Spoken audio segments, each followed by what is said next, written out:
Car चालकाचा कारवरील ताबा सुटल्याने पायी चाललेल्या मुलीला चिरडले, मुलीचा जागीच मृत्यू। पुण्यात कात्रज भागात सुखसागरनगर भागातील यशस्वी सोसायटी समोरून पैदल चाललेल्या मुलीला भरधाव कारने चिरडल्याची धक्कादायक घटना उघडकीस आली आहे। ही घटना दिनांक 13 जून 2025 रोजी दुपारी 3:30 वाजण्याच्या सुमारास घडली असून रस्त्यावरून चालणाऱ्या या मुलीचा जागीच मृत्यू झाला आहे।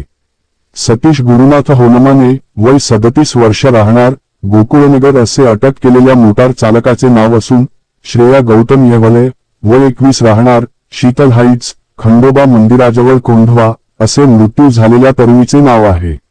मिळालेल्या माहितीनुसार कारचालकाचा मोटारीवरील ताबा सुटल्याने हा अपघात घडला आहे। मोटार मुख्य रस्त्यावरून फुटपाथवर घुसून एका नारळाच्या झाडाला तोडून मुलीला धडकली।